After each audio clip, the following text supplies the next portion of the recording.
Vamos a comenzar. Muy buenas tardes a todos, muchas gracias por estar presente.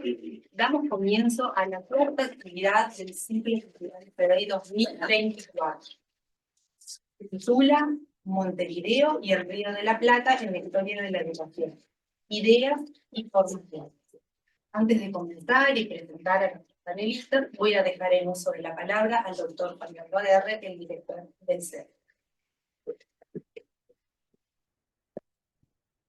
Bueno, buenas tardes. En nombre entonces del Centro de Documentación y Estudios de Iberoamérica, el CEDEI de la Universidad de Montevideo, sean todos bienvenidos.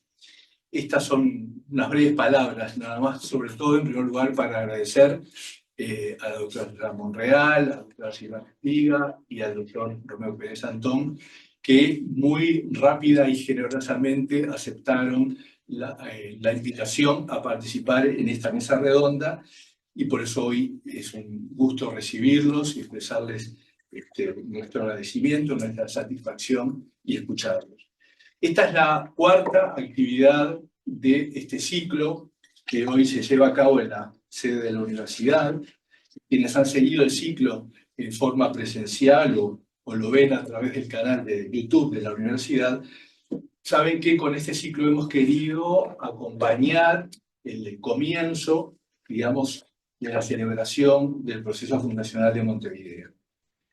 Y en todos los casos, en los diversos planos que el ciclo ha ido tocando, los expositores han trabajado para presentar ópticas nuevas o aportes originales a los planos, a los temas que son tocados en el ciclo, y por lo tanto es algo para destacar y para agradecer por el trabajo de los expositores. En la tarde de hoy, Susana Monreal y Silvana Espiga van a exponer algunos aspectos sobre la historia de la educación nacional, y por su parte, Romeo Pérez Antón coordinará estas intervenciones y el diálogo posterior. La intención del CEDEI, de la UEM, es que este diálogo pueda continuar el año próximo, con nuevos aportes en este plano, y desde ya, por supuesto, los esperamos para que continúen asistiendo a este ciclo. Muchas gracias. Gracias.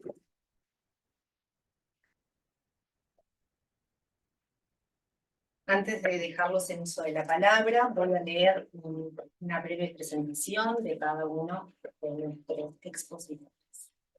Susana Monreal es doctora en Historia por la Universidad Católica de Lovaina, profesora titular emérita y coordinadora del Seminario Permanente de Historia y Religión de la Universidad Católica del Uruguay. Es miembro activo del Sistema Nacional de Investigadores de la ANI y coordinadora para Uruguay del Grupo Religión y Política del proyecto Iberconceptos y del Diccionario de Historia Cultural de la Iglesia en América Latina, obra del Dicasterio para la Cultura y la Educación.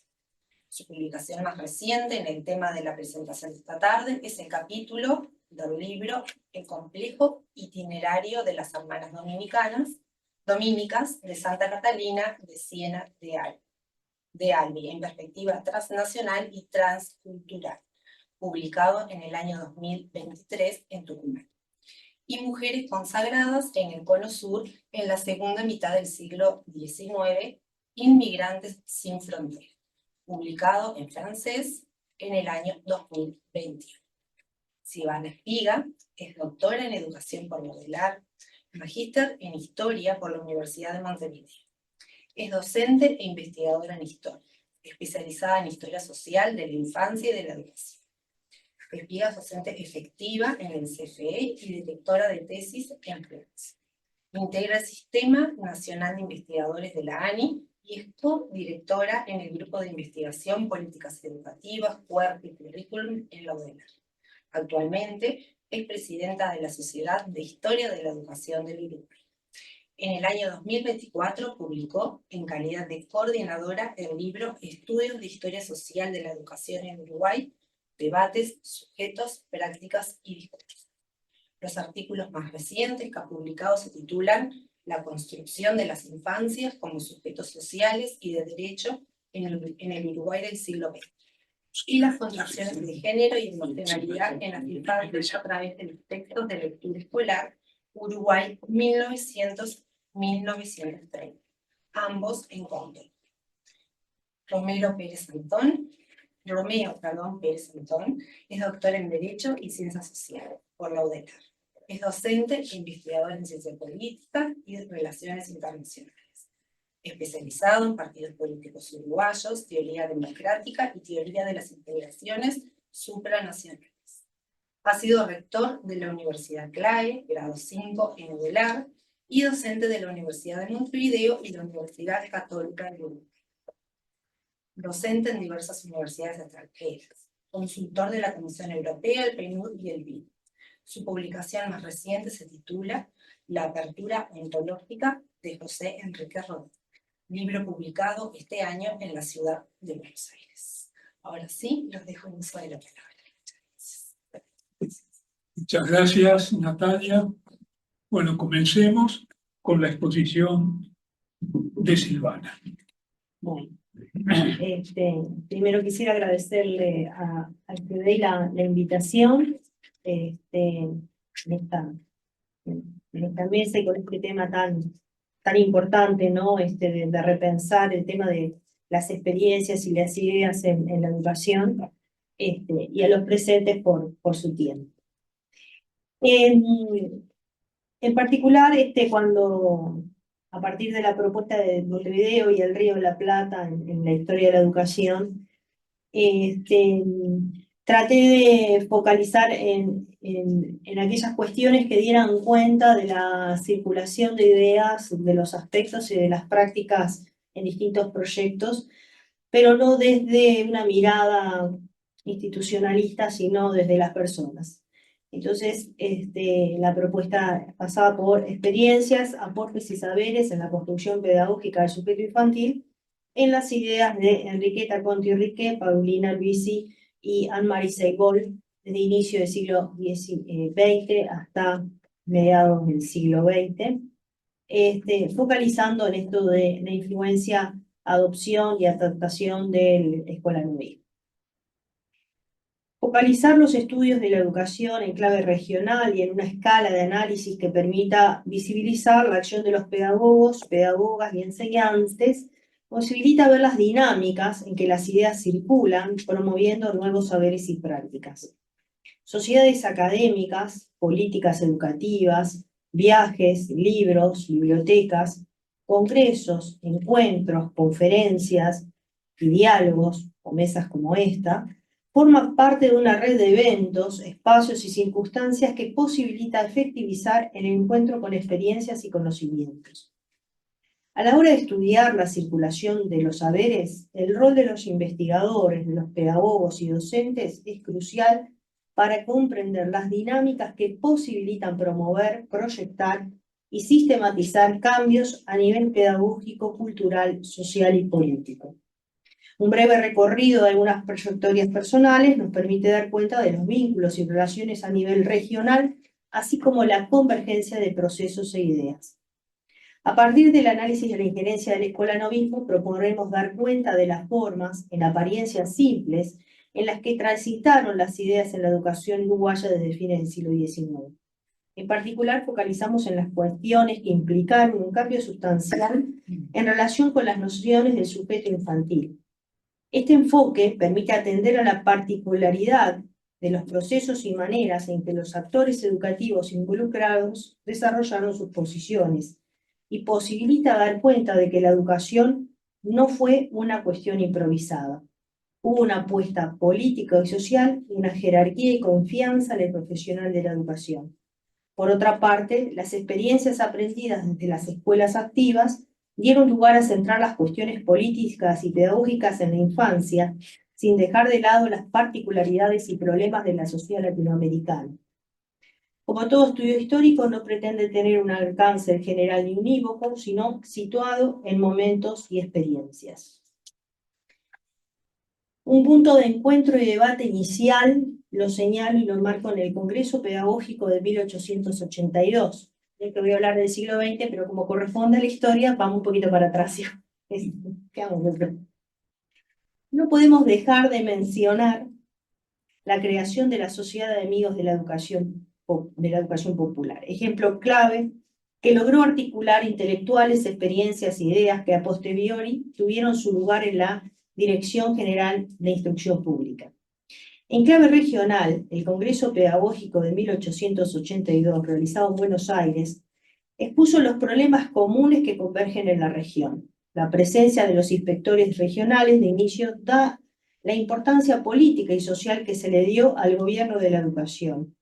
Las dificultades en la concreción y en la expansión de la escolarización, centrados en la obligatoriedad, el problema del analfabetismo, la formación y regulación de los maestros, la higiene escolar, los métodos de enseñanza y en particular la educación de la niña y la mujer, fueron algunos de los temas de debate.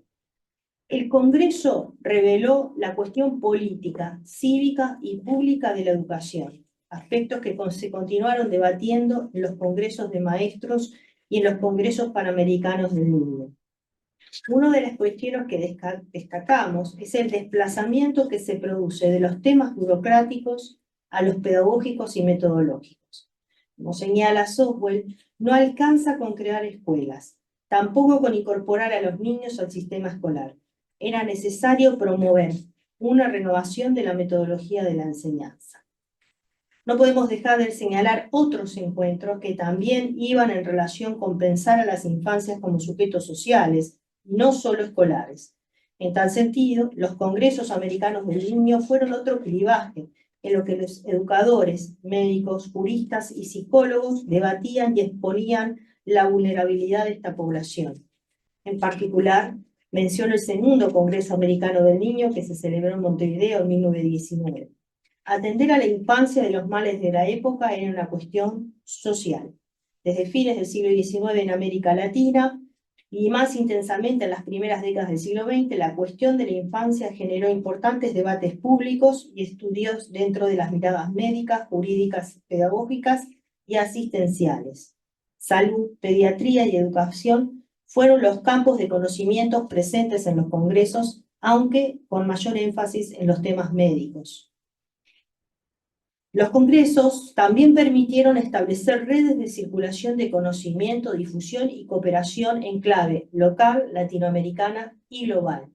Téngase presente que el médico Luis Morquio fue una figura clave no solo en la gestión del segundo congreso, sino también en la creación del Instituto Internacional Americano de Protección a la Infancia, en 1917, proyectado en 1919, y en la Sociedad de Pediatría del Uruguay en 1915. En este contexto, desde fines del siglo XIX y durante parte del siglo XX, el escolanovismo permitió centrar su mirada en los niños y niñas, y esto posibilitó problematizar los vínculos, las prácticas pedagógicas y repensar el rol social del maestro y de la escuela pública. Los agentes sociales, principios e instituciones que facilitaron los cambios, instituyeron y caracterizaron la identidad de la escuela pública y uruguaya fueron diversos. Es necesario precisar que durante el periodo ballista se presenta como un periodo de transición en el que converge la escuela tradicional y la escuela activa, el debate laico y el anticlerical, las nuevas teorías sí y múltiples espacios de proyectos y de discusión. En esta coyuntura que se caracterizó por importantes cambios sociales, culturales y legislativos. La herencia de la escuela vareliana entonces converge con los cambios procedentes del escolanivismo y del republicanismo liberal. A pesar de todo, o en esa relación, el ambiente ideológico fue proclive para situar a las infancias en una dimensión social y política. Si bien es cierto que las maestras,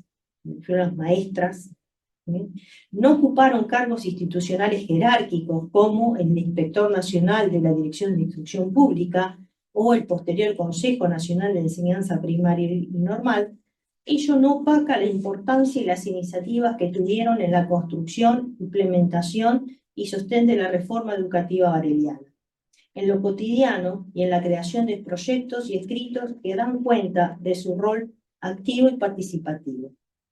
El aula escolar articuló las aspiraciones de un nuevo orden social, republicano, liberal, racional, laico, y las pedagogías contemporáneas, en clave escolanovista y atravesadas por el higienismo social. El lugar político, social y legal que ocupó la niñez como sujeto histórico de derecho, fue producto de procesos lentos y graduales. Es necesario, en este escenario social de profundos cambios, coexisten con procesos como la inmigración, el incipiente desarrollo de la industrialización, en donde se sitúa el quehacer educativo de muchas mujeres maestras y profesores con un sentido de compromiso con la escuela. A modo de ejemplo, voy a trabajar estas tres docentes, ¿no? Enriqueta Conti Riquet nació en Cataluña. Bueno, una de las cuestiones interesantes de esto es que los tres ejemplos que yo tomé de Enriqueta, Paulina, Luisi y Maricén Boll, ninguna nació en Uruguay y sin embargo las tres promovieron proyectos en relación a la infancia y modificaron prácticas de enseñanza.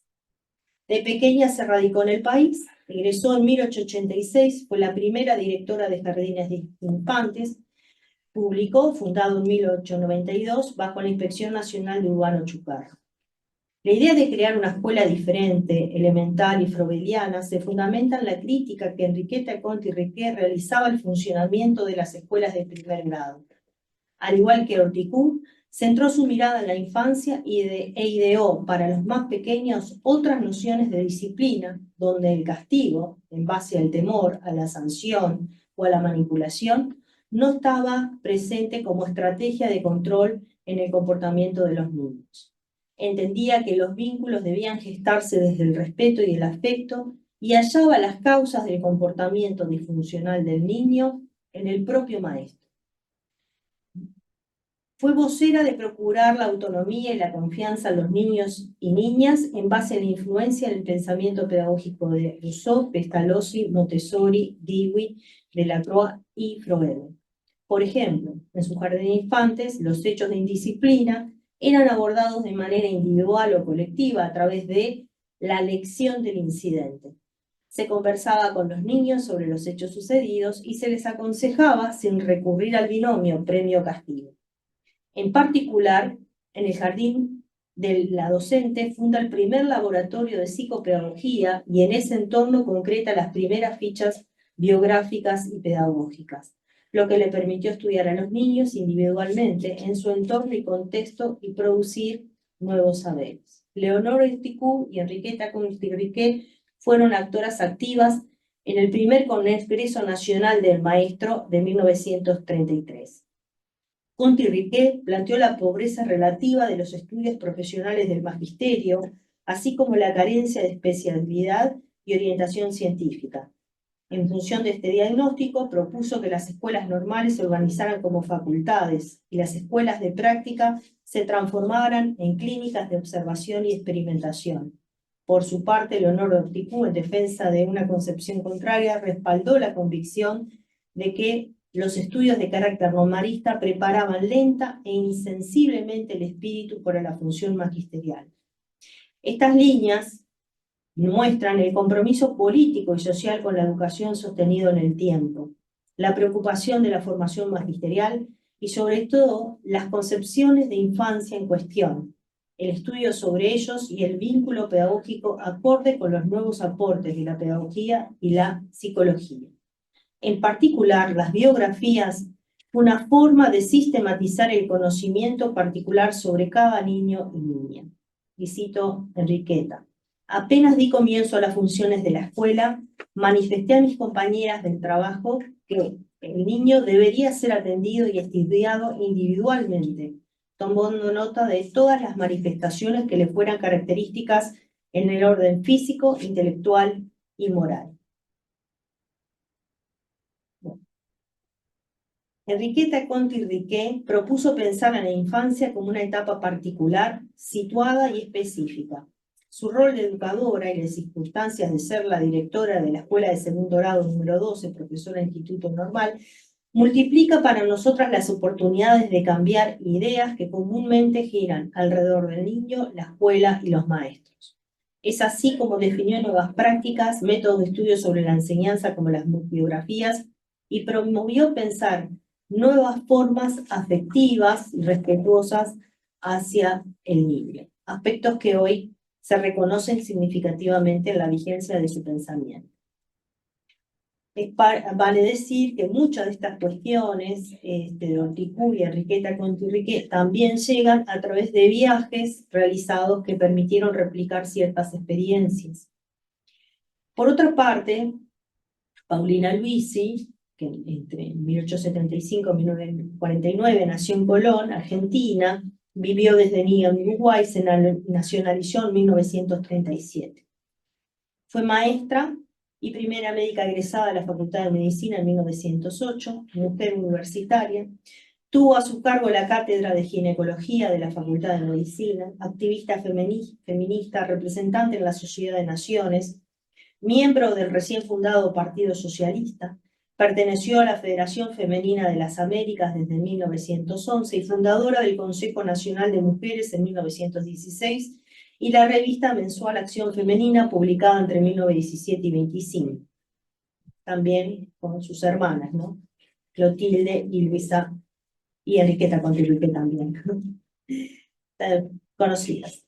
Promotora del voto femenino, en 1919 se creó la Alianza Uruguaya de Mujeres para el Sufragio Femenino. Además, estuvo involucrada en la constante lucha contra la prostitución y la promoción de la educación sexual en las escuelas, e integró el cuerpo médico escolar.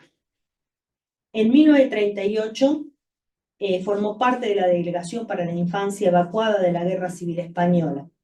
Desde su rol de doctora y educadora se preocupó por los problemas sociales que aquejaban a la niñez, principalmente el de la mortalidad.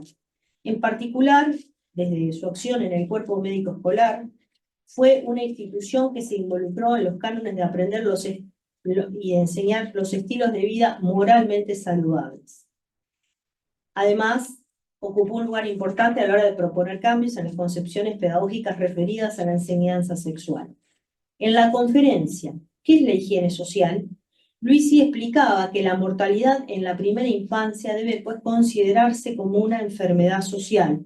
Por lo tanto, cito, se trata pues de prevenir las enfermedades sociales como con la higiene privada se pretende prevenir las enfermedades individuales.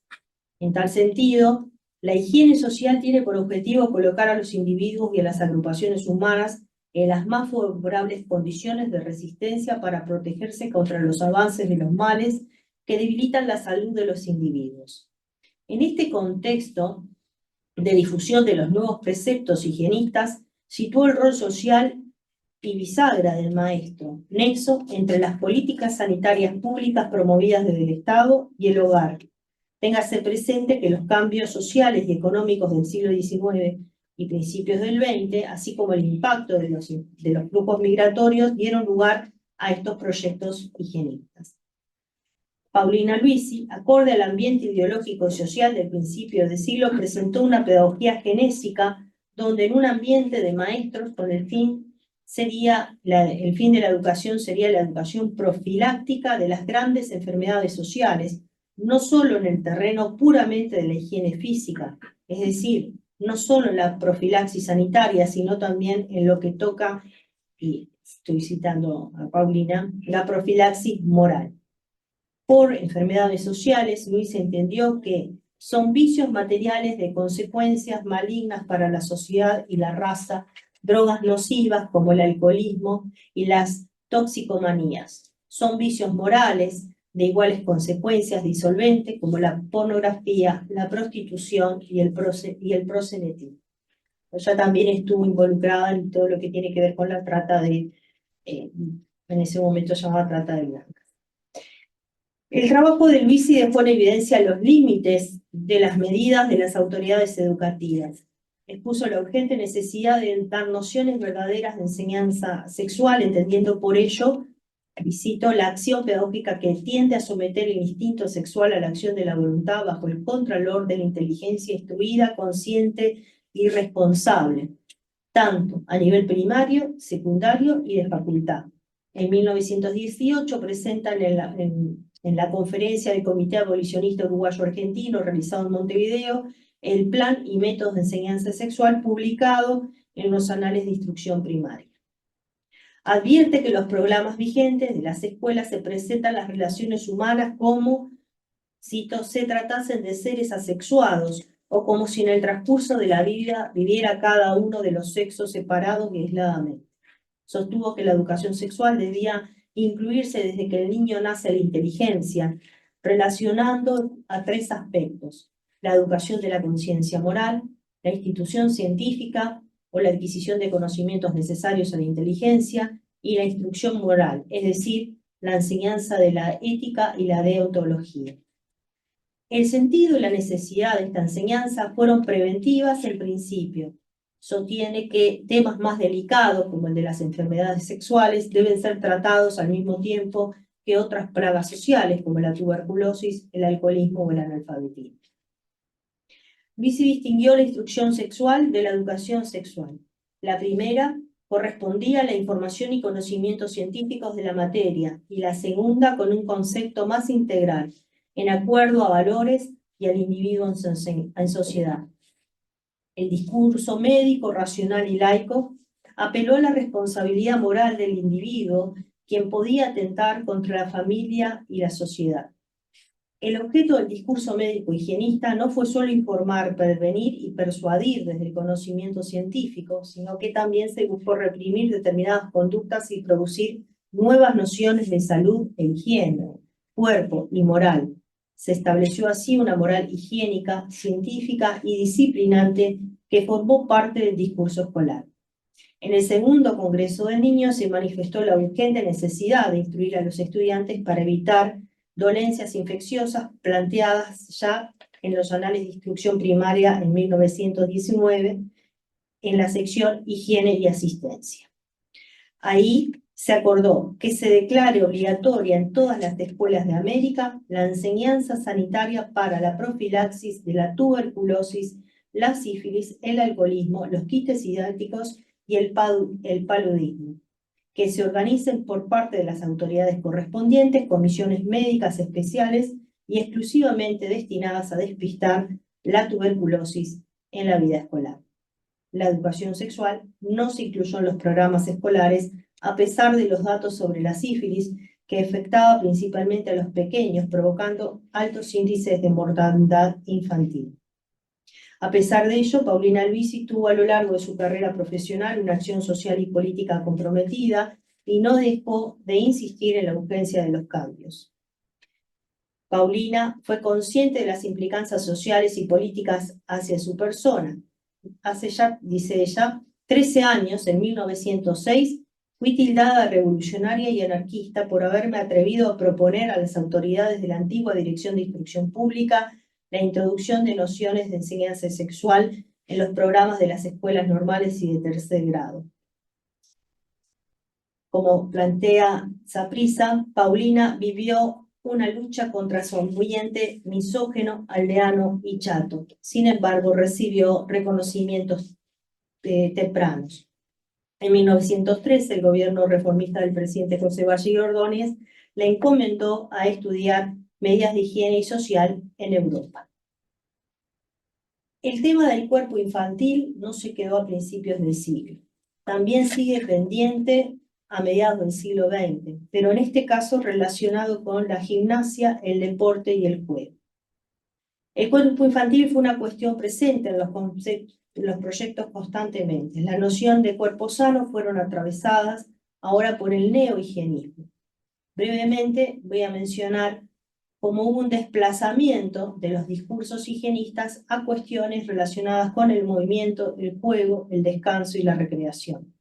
La introducción de la gimnasia, los proyectos de las plazas de deporte, las escuelas al aire libre, los espacios para el juego, son solo indicios de las cuestiones que operan en diversos ámbitos públicos y privados.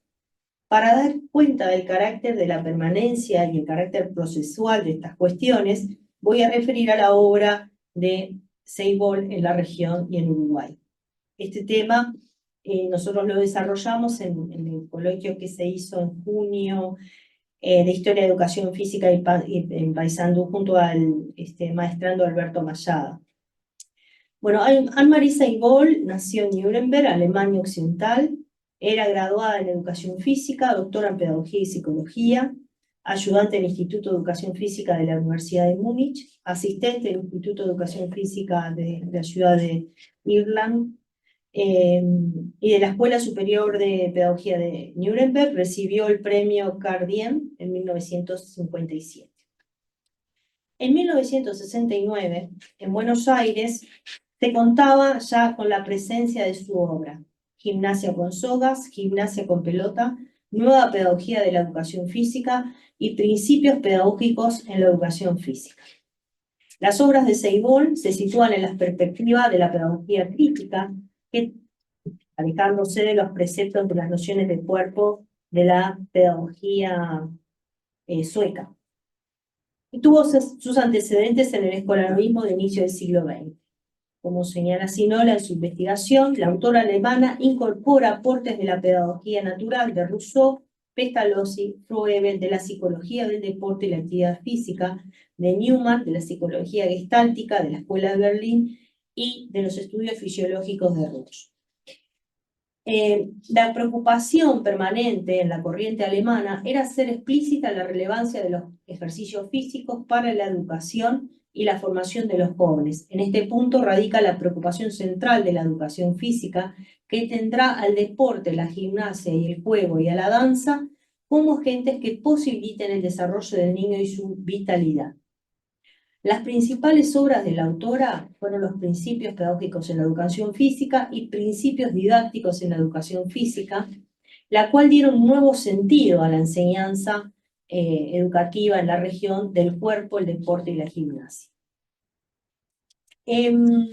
Tomás Gómez-Oro, a quien le realizamos una entrevista,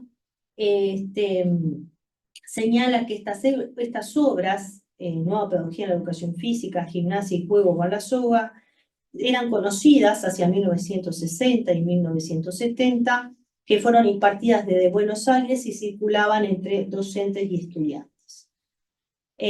Los libros, Principios pedagógicos en la educación física y didácticos, escritos por Anne-Marie Ceibol, se convirtieron en materia de referencia en los años 70 y varias ediciones fueron publicadas y fueron parte de la bibliografía básica y obligatoria de los planes oficiales para profesores de educación física de 1972 y 1981.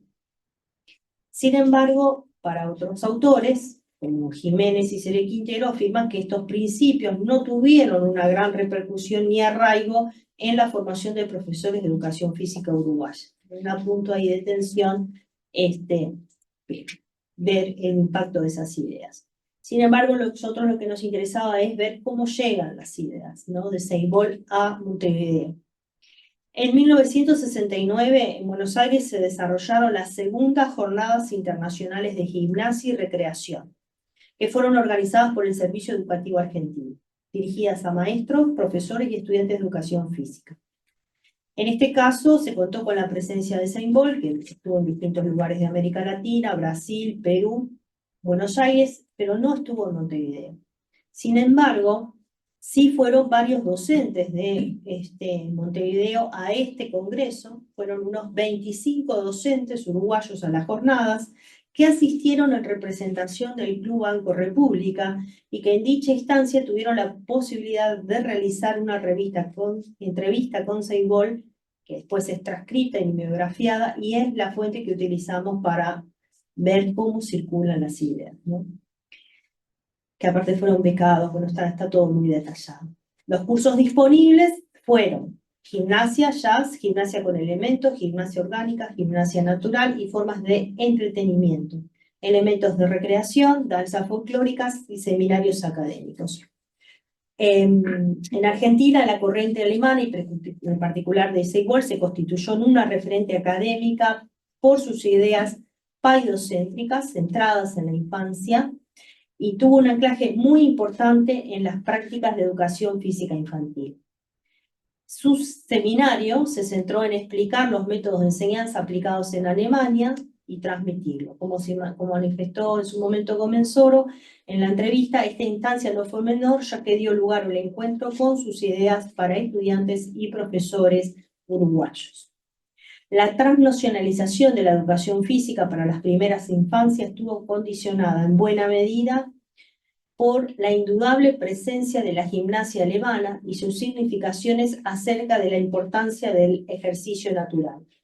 Si bien, respetando las formas de los movimientos espontáneos, las prácticas corporales propuestas no se desvincularon cabalmente de la tradicional pedagogía higiénica sobre los cuerpos del discurso médico, usa el adjetivo natural como significante de regular o dentro de la norma y como recurso conceptual para demarcar la naturalidad de los cuerpos y los movimientos.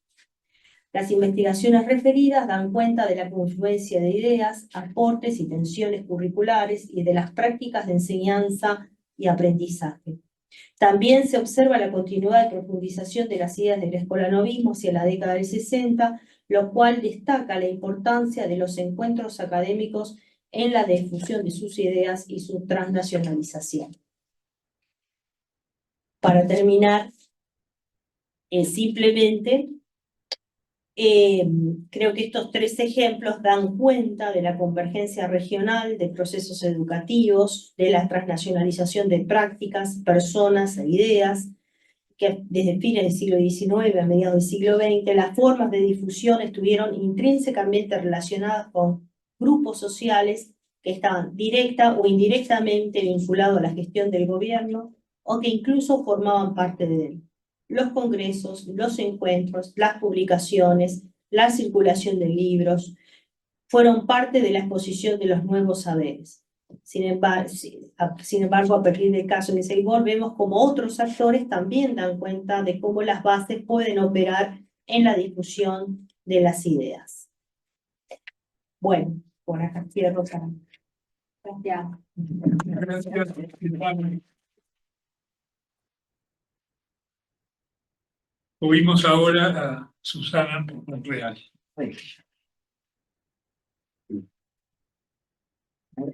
Yo no tengo que tocar porque subo la presentación. Ahí ya está, y con la flechita para poder pasarla. Preparé un poquito. Capaz que no la ven Pero la para pantalla de la Aquí solo está grande. No, ya la estamos viendo ya grande. Ah, ustedes ya la estamos ven. Y cuando la quieres Perfecto. pasar, con la flecha. ¿Querés ayudarte con la flecha? Entonces, aquí, Esto es perfecto. Muy bien, gracias. Bueno, buenas tardes a todos. Agradezco también, como Silvana, la invitación del CEDEI y del profesor Fernando Aguerre para participar de esta mesa redonda que, bueno, pone como centro al tema del puerto de Montevideo y en este caso el puerto y su zona de influencia, ¿no? En relación con la educación y la llegada de nuevas propuestas y nuevos protagonistas en el campo de la educación. En esta presentación nos vamos a referir a Montevideo como puerto de ingreso de congregaciones católicas femeninas educadoras. Y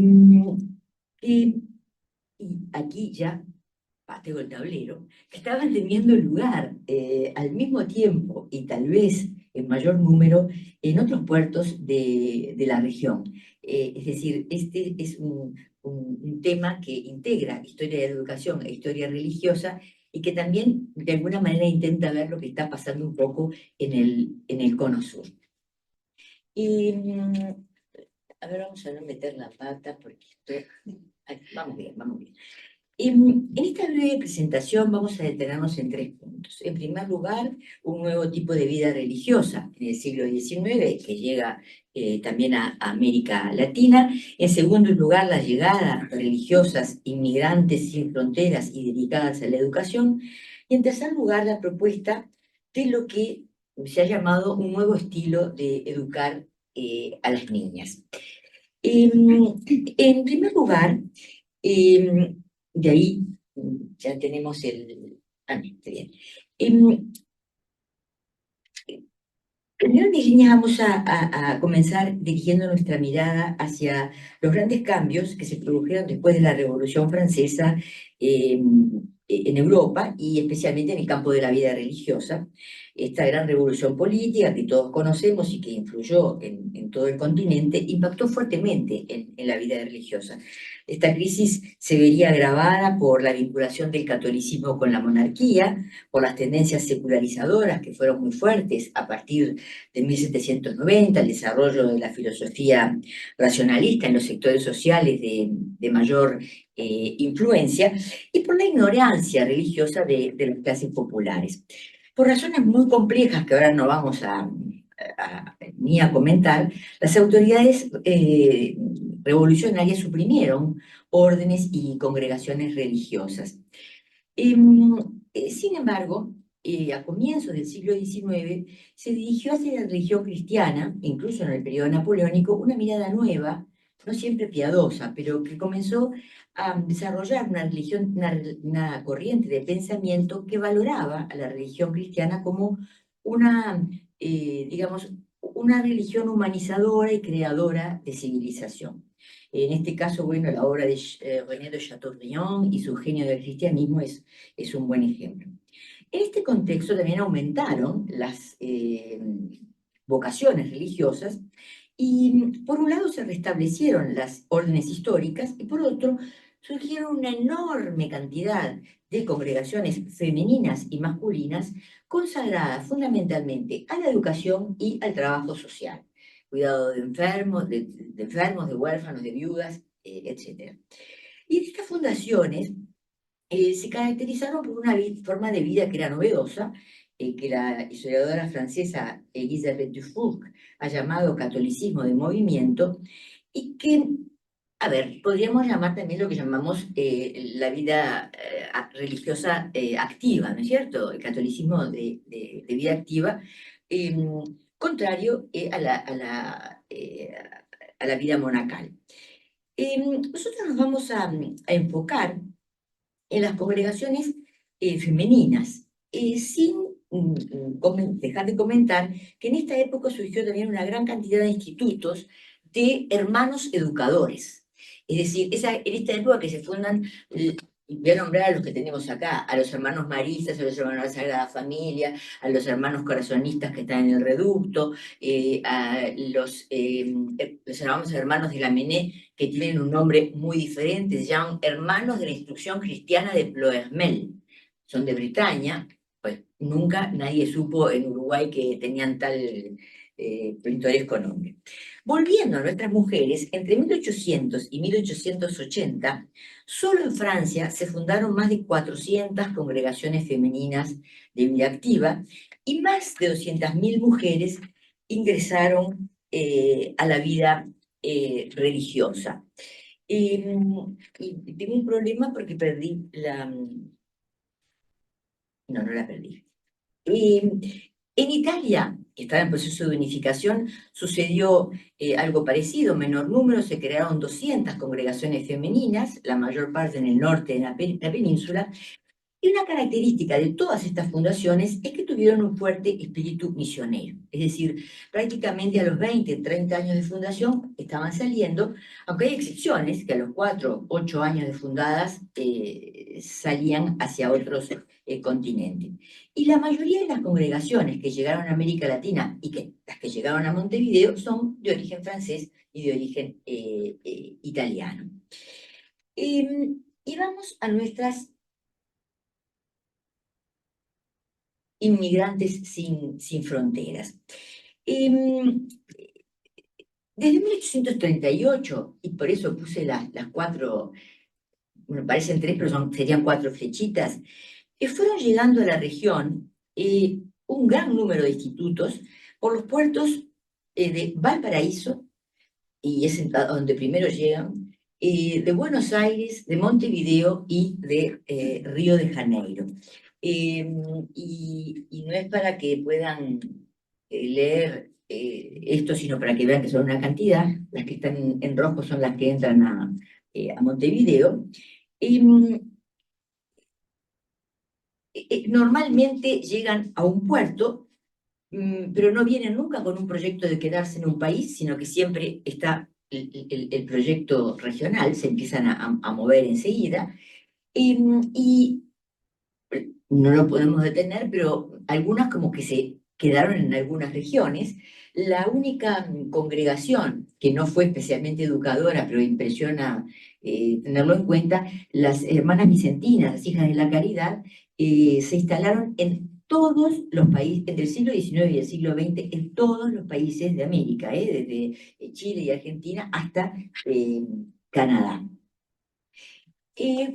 ¿Cómo es que decidieron estas congregaciones viajar a cruzar el Atlántico? Hay que pensar que venían a vivir y a trabajar en tierras completamente desconocidas, hablaban a veces otro idioma y era bastante raro que en una primera etapa que pudieran volver. En la mayoría de los casos se produjo un llamado, una convocatoria definitiva que promovió el primer viaje. Allí tenemos autoridades eclesiásticas, muchas veces obispos, grupos de laicos, y en ocasiones hay también sociedades de mujeres. Esto en Chile fue muy importante. En segundo lugar, cuando se conoce y empiezan a llegar religiosas con esta forma de vida activa, hay un gran interés en las iglesias de América Latina de que pues, lleguen en buen número porque el proceso de secularización está teniendo un desarrollo importante y, digamos, la forma de vida y la forma de acción de estas religiosas tiene un valor especial. En tercer lugar, importa también, digamos, lo que llamaríamos la audacia misionera. Es decir, era bastante claro que iban a decir que sí. Muchas veces, la mayoría de las veces decían que sí. Entonces, esto también animó, multiplicó los llamados. Y por otra parte, y es un punto bien importante, estamos en un tiempo de viajes, de migraciones. Estas congregaciones en el fondo son también inmigrantes religiosos que se insertan en un periodo de gran desarrollo de las comunicaciones. Esto es un detalle, pero que no deja de ser interesante. En el año 1856 llegan a Buenos Aires los primeros padres betarramitas, que nosotros llamamos los vascos y en Argentina llaman los bayoneses. Estos pobres curas pasaron 65 días en un barco a vela para llegar desde Bayona a Buenos Aires. Se les paró el viento, tuvieron problemas varios. Bueno, llegamos a la década del 80 y los viajes en barco a vapor tomaban 20 días. Entonces, evidentemente, esto revolucionó en los movimientos inmigratorios y también en los de las congregaciones. Un punto que es interesante para el tema de la educación y para otra variedad de temas es que estas institutos muy pronto, digamos, formaron redes en dos sentidos. Por un lado, se puede apreciar que las congregaciones partían, como dijimos recién, partían de Europa hacia un puerto o una ciudad, en general con una tarea predeterminada, muchas veces tenían un contrato, pero el objetivo no era instalarse en un país, sino abarcar una región, que no contemplaban en absoluto las fronteras políticas. Así podemos hablar de verdaderas redes regionales que se van formando en toda América. Lo mismo pasó en África y en Asia, aunque confieso que no soy especialista. Por otra parte, la llegada de un grupo de religiosos inmigrantes nunca fue un hecho aislado, sino que eso siempre impactó en la vida de las demás congregaciones que estaban en el lugar. Y por eso hablamos de redes de solidaridad. Redes de solidaridad en las que se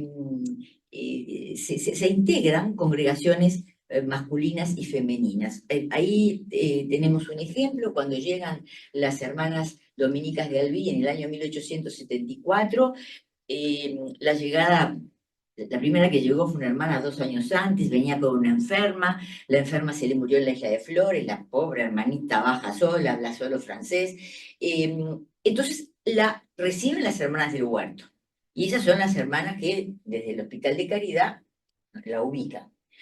Termina relacionándose con los padres, con los vascos, porque hablaban francés, y ahí termina creándose un proyecto para que las hermanas vengan. A su llegada, las hermanas salesas y los padres vascos son los que les van a dar la mayor acogida. Entonces, eso pasa en todos los casos. Siempre hay el que aloja, el que ayuda, el que enseña el idioma. Cuando llegan, me estoy llamando de lo que no debo, cuando llegan los hermanos de la Sagrada Familia que hablaban francés, tenían que aprender español, son los vascos los que organizan como clases para enseñarles el primer español que tienen que aprender para poder enseñar. Cosas parecidas pasan con los italianos. Cuando llegan las hermanas de las hijas de María Auxiliadora, diríamos, tienen que pasar varios meses antes de que puedan realmente dar clase, porque solo hablaban italiano. Bien.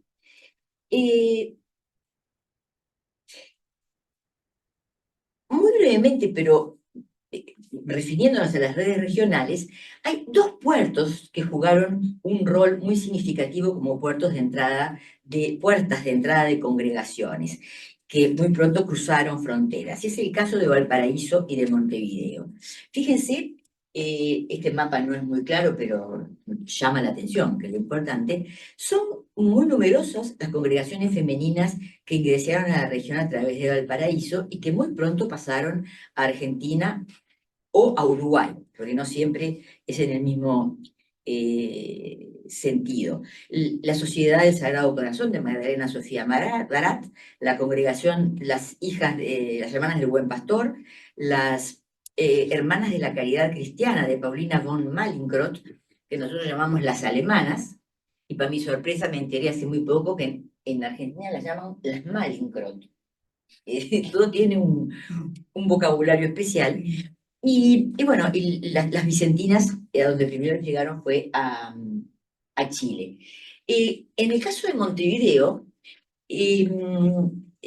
como puerto de ingreso al Río de la Plata, como ciudad pequeña, tranquila, poco poblada, con una sociedad de marcada sobriedad y de discreto espíritu cristiano, Montevideo fue también la vía de entrada desde sus países de origen de numerosas congregaciones que no tardarían de desplazarse por toda la región.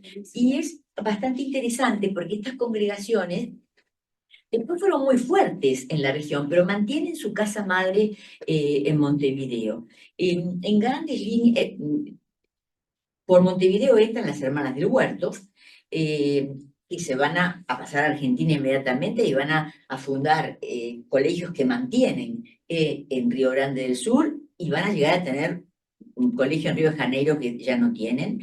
Las hijas de María Auxiliadora, que son las que terminan siguiendo a los salesianos para toda la zona de La Pampa y que también siguiendo a los salesianos fundan desde Montevideo colegios en la región de San Pablo. Las hermanas capuchinas de la Madre Rubato, las hermanas dominicas de Albí, y unas cuantas más. Y por supuesto que hay otras que llegan fundamentalmente desde Chile. Y este es un punto bien interesante en el que acá tenemos un poquito las congregaciones, bueno, las que llegan por Montevideo. Cuando uno estudia las congregaciones que entran por Buenos Aires o por Río de Janeiro, es muy sorprendente, o mejor dicho, es sorprendente pero muy comprensible, que estas congregaciones, y sobre todo las brasileñas, las que entran por Brasil, prácticamente hasta muy entrado el siglo XX no salen ni de Argentina ni de Brasil. Es decir, es tan amplio el territorio que tienen para atender tantas las fundaciones que pueden hacer, que muchas veces ni siquiera salen de 3 o 4 estados, ¿no? Hay congregaciones educadoras fortísimas en Brasil, de origen francés, de las que nosotros no hemos oído hablar nunca. Bueno, aquí tenemos un poquitito la lista de las congregaciones femeninas, y diríamos, entre el año 1856, cuando llegan las hermanas del Huerto y las monjas salesas en el mismo barco, el mismo día, venían de Génova y pasaron por las mismas tragedias porque fue un viaje muy complicado, hasta fin del siglo, en total llegan a Montevideo 21 congregaciones femeninas y masculinas. 13 son femeninas, 12 de vida activa. Y vamos al punto que se refiere a la nueva forma de educar a las niñas, naturalmente, porque las religiosas no educaban varones, ni los religiosos educaban niñas, aunque hay alguna excepción en este caso. Se puede hablar realmente de una nueva forma de educar a las niñas. La mayoría de las congregaciones femeninas que llegaron a América Latina tenían más experiencia en el campo del trabajo social que en educación, pero todas, en mayor o menor grado, más temprano o más tarde, se volvieron educadoras. Hemos dicho que a fines del año 1856 llegaron a Montevideo las monjas salesas, o Orden de la Visitación, y las Hermanas del Huerto. Las Hermanas salesas venían a fundar el primer monasterio de la Visitación en el Río de la Plata. Y las Hermanas del Huerto, y ahí tengo al especialista, venían a cumplir tareas como enfermeras en el Hospital de Caridad.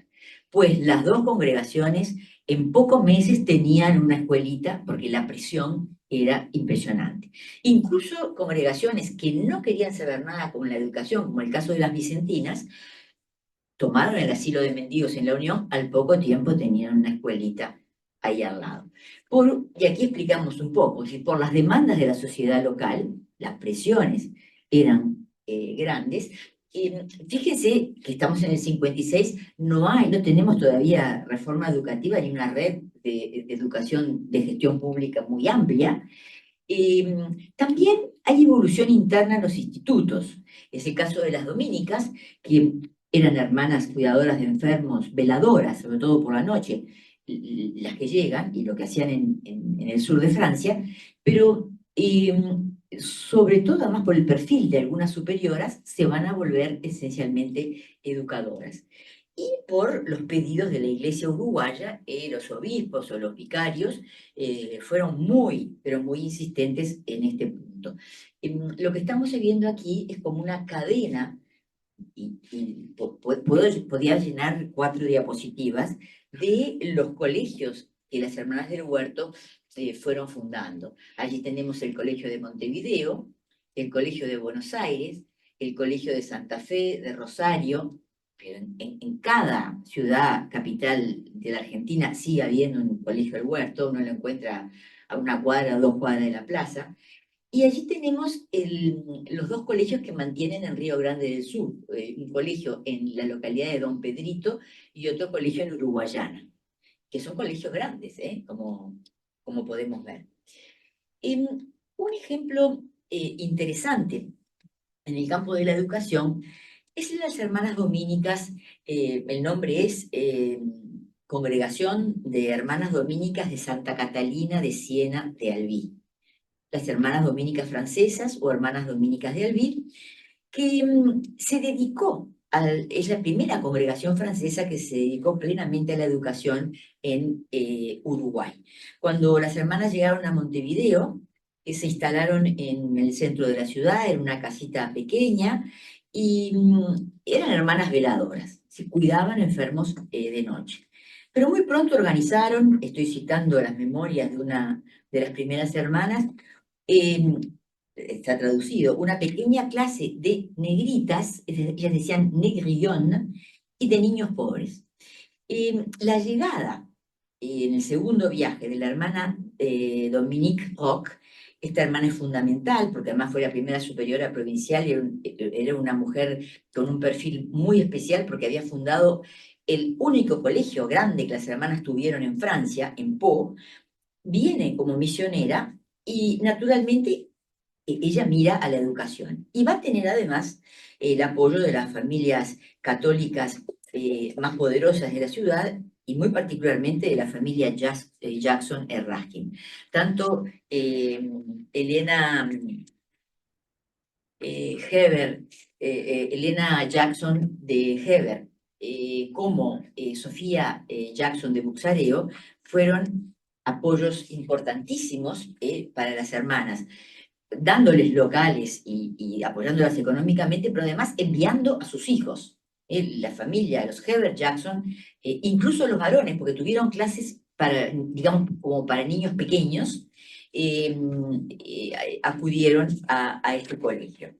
Y aquí tengo los apuntes de la conferencia de Silón.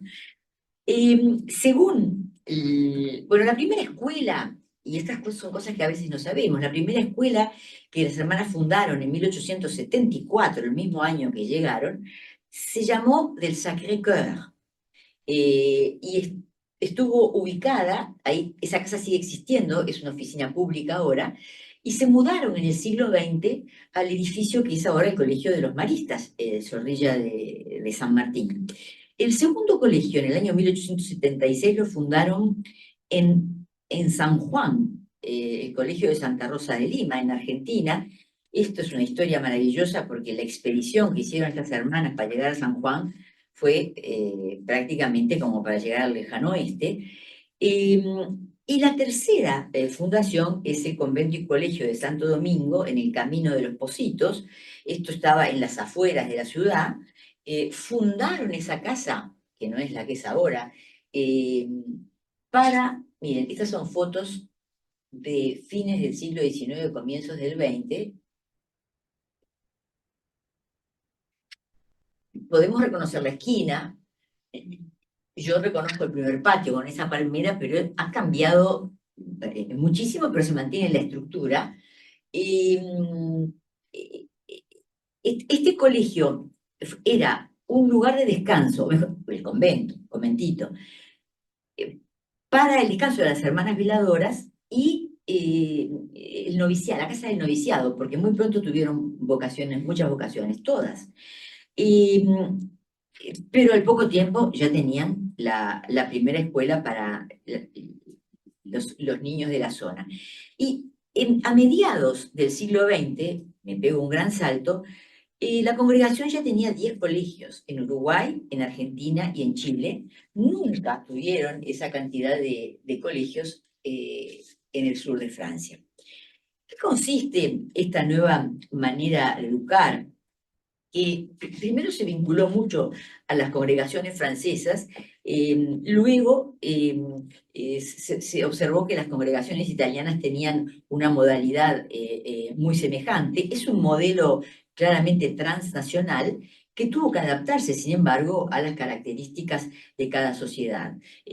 Rebecca Rogers, debe ser Rebecca, ¿es Rebecca? Rebecca.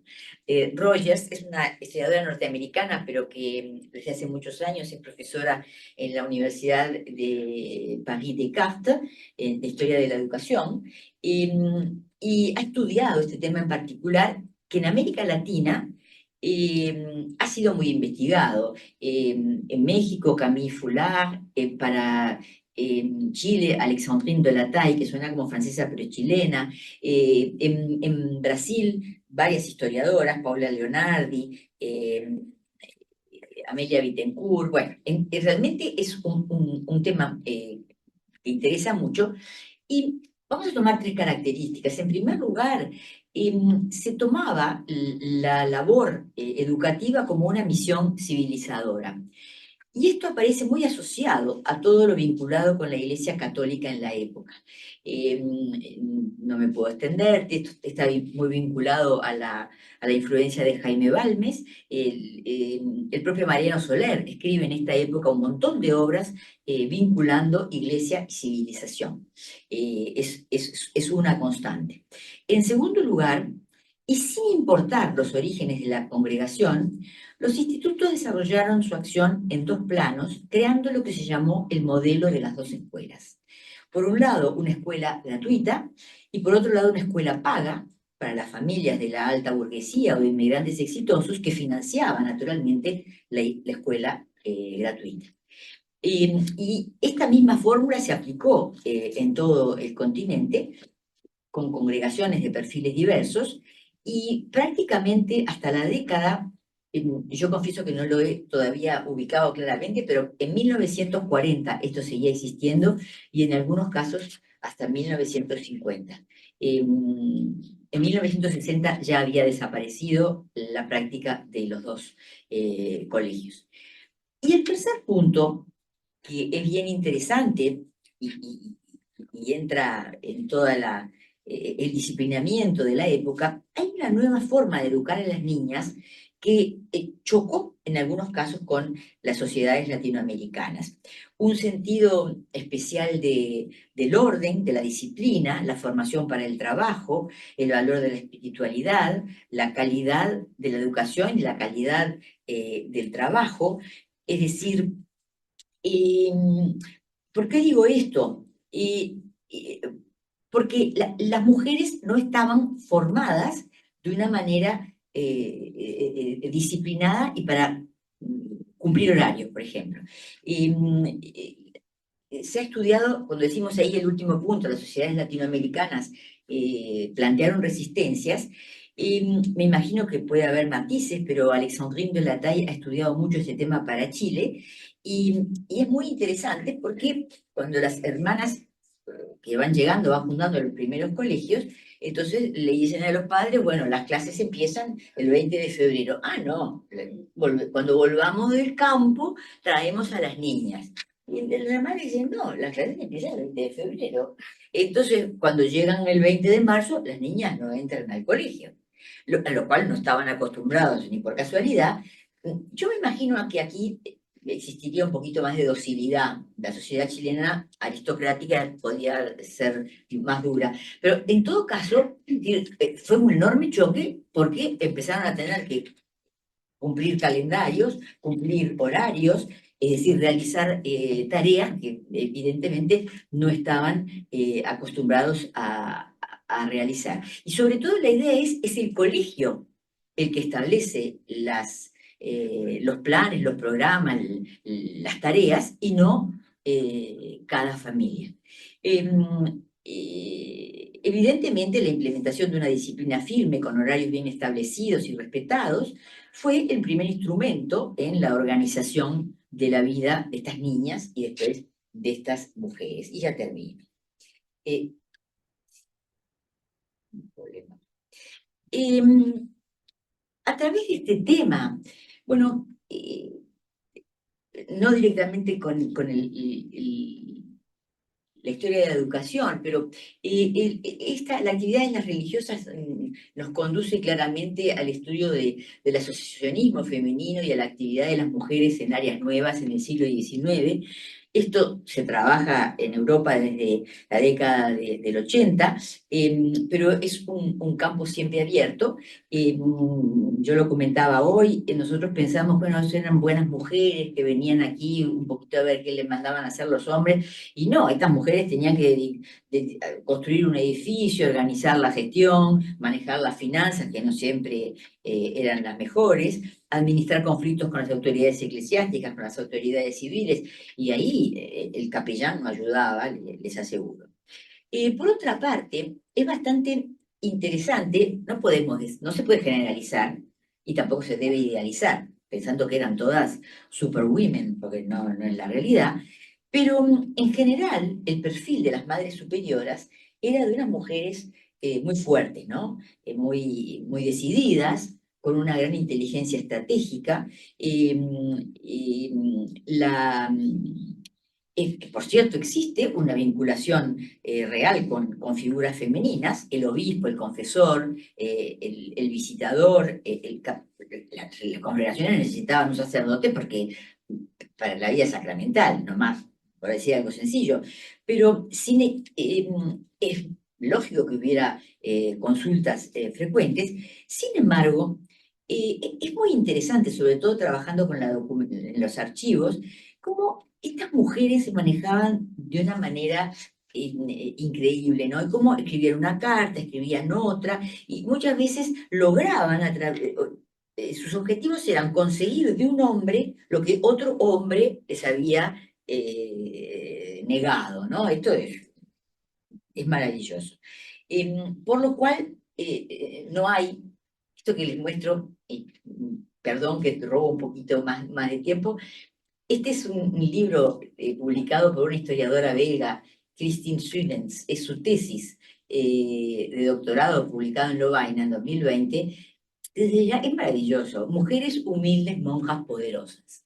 Y esa es la realidad, ¿no? Porque las hermanas tienen el perfil de, ¿quién está en la foto? El cofundador, que no siempre lo era, o el capellán, pero la monjita del velo negro que está al lado es la que realmente manejó todos los hilos para construir la congregación y para, en este caso es una historia concreta, pero lo de mujeres humildes, monjas poderosas, es de mucho interés. Y finalmente, tuvieron éxito en crear lo que decíamos aquí, en esa combinación necesaria del trabajo de educar buenas cristianas y de, naturalmente, el gran objetivo era formar esposas y madres o religiosas, y también de prestar servicios indirectos a los estados liberales, como la construcción de nuevos modelos educativos o la definición, como decimos, estoy leyendo ya, de espacios de libertad y de acción para las mujeres. Muchas gracias.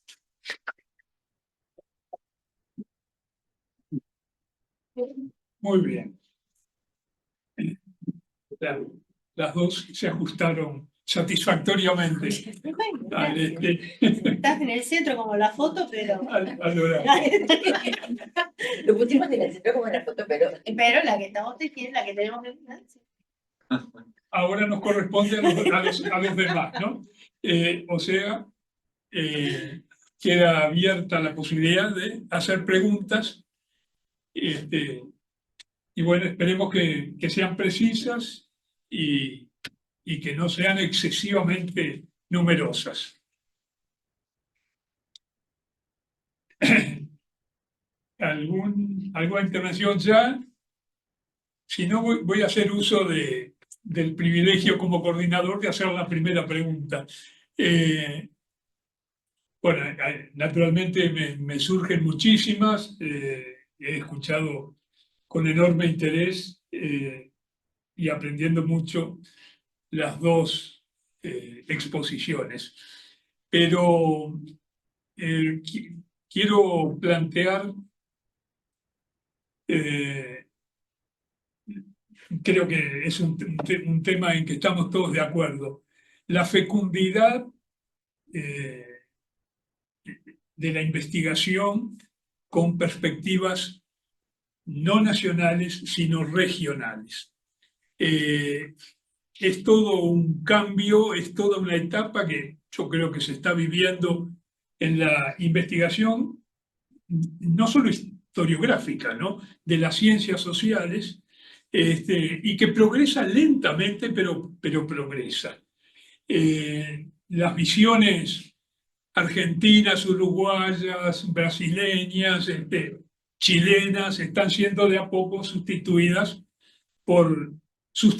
no desplazándolas completamente, pero sí removiéndolas significativamente por lecturas y documentación que pasan las fronteras. Para lo cual ayuda muchísimo ponerse en puntos de vista no centrados en la política, en el Estado-nación, sino en otros agentes sociales y otras funciones y otros móviles, otros programas de acción ajenos a la política, no contrarios tampoco, pero sí ajenos, y que nos permiten justamente nutrir esas visiones por encima de las fronteras. Esto estuvo presente en las dos exposiciones, de modo que los que las hemos escuchado nos llevamos información nueva, sumando lo aportado por Silvana y lo aportado, por supuesto, por Susana. No sé si ellas agregarían algo a esta observación de complacencia de mi parte, ¿no?